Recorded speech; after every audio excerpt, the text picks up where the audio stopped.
Hi and welcome back. I did a video over the weekend anticipating a White Lives Matter protest movement around the world as a result of the stabbings in Reading, which is not too far from where I'm standing. And there has been a couple. There's been the White Lives Matter aeroplane banner flown by a fan of Burnley FC, which I want to talk about in this video. There's also been a protest in the United States, in Delaware, where a bunch of people were protesting victims of black crime, and they shut down a freeway. I don't know if they specifically mentioned Reading, but I think it's a bit of a coincidence that it occurred less than 48 hours after the Reading stabbings. And I know that as a result of the George Floyd death, people in Britain are very, very interested in events in the United States. So I wanted to mention that as an opening salvo. But regarding the aeroplane banner, the police said they were going to investigate this. And I was talking to a friend of mine saying, what are they investigating? Is there some issue with the, the flight path or the way the plane was flown, and is air traffic control, culpable in this? And he said, no, David, this is to do with racism. You can't say white lives matter. So I said, well, how can you say black lives matter, but you can't say white lives matter? And he said, I don't know. He said, I wasn't sure about the answer. I called my lawyer. I said, is it legal to say white lives matter? He said he didn't know either. I said, what about the equal justice system? And he said, David, I think you're pretty much the only person that still talks about Britain in terms of equal justice. That died off long ago. But anyway, the police have come out and said it was legal to fly a banner and with White Lives Matter written on it, which was kind of a surprise to me, bearing in mind all the discord and triggering this event has caused. Burnley FC have come out and said this pilot is going to get a lifetime ban from Burnley, and they said they were sickened by it. And the question I really wanted to ask, therefore, in this video is, do White Lives Matter or not? And if anyone from Burnley wants to come on here and debate this with me, I'm happy to do it. I personally think my life matters. I think your life matters.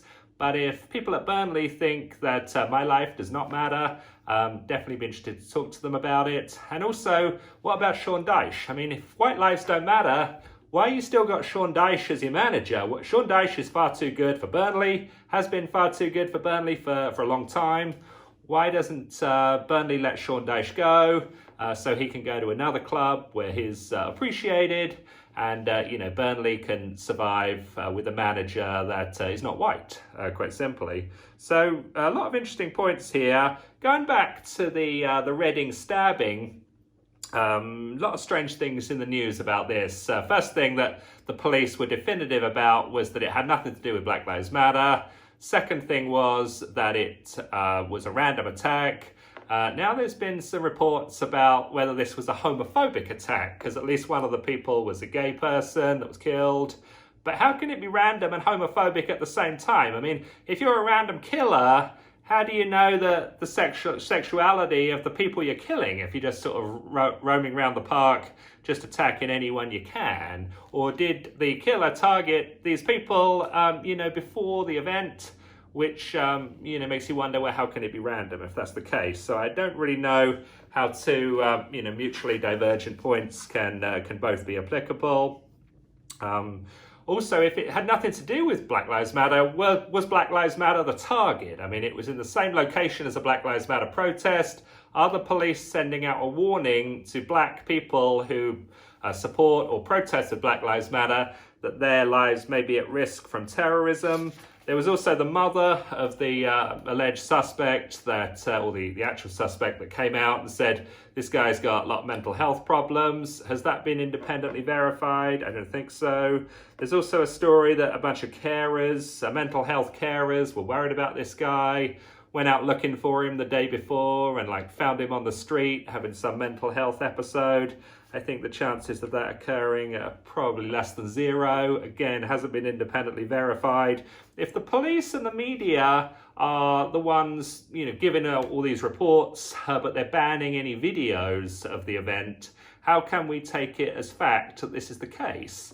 So I think we need to have either this mother or the suspect or associates of the suspect come out and speak, so we can ask them the tough questions rather than just relying on a politically correct police force. Finally, I want to ask some questions about immigration. I mean, since 1970, Britain has imported about 15 million people from around the world to our country, and as a result of this, the British people are accused of being a racist country. And I wonder if Britain was a racist country before this mass movement of immigration occurred, and if it was, what was the point in having all this mass immigration? Or is the racism that British people perpetuate as a result of the mass immigration? Is that the mass immigration what's caused racism in British people? And wouldn't that be an argument again to stop immigration? I mean, if immigration's causing Britain all this racism, why don't we stop the immigration? I mean, that seems like an obvious answer. Also, was this Libyan guy, the Reading terrorist, was he told before he came to Britain that Britain's a racist country? Why don't we disclose to immigrants that Britain's a racist country and you might not like it here? You might want to go to France instead. Now, people say, well, David, you know, Britain benefits so much from immigration. We get all this rich cultural diversity. Big business loves it because of the cheap labour costs. Big government loves it because it's a tool to divide the British people against each other, accuse them of racism at any moment. But what about the immigrants? They don't seem to be benefiting. A lot of the immigrants seem to hate the British people. They seem to realise they're racist when they come here and they weren't told about this beforehand. Why don't we tell the immigrants we're a racist country before they get here? Send them to France. France can get all the benefit of the rich cultural diversity, and we do not get that benefit, but we lose the downside, which is terrorism and, you know, the division with the racist accusations. So a lot of points in this video. I want people to start really coming together to fight back against all these racism accusations against the British people. If clubs like Burnley don't want the downside of white people, then they don't get the upside of white people. They don't get the money. They don't get the organisation. They can go without the downside, the racism, but then they don't get the upside as well. And I'm sure Burnley are going to be getting rid of all their white sponsors and all their white fans and their talented white manager and all their white players, if in fact it is that white lives don't matter. And I'm asking the question, do white lives matter or not? Hopefully the police and the government and Burnley FC can get back to me with an answer. So thanks for watching this video, and we'll talk to you soon.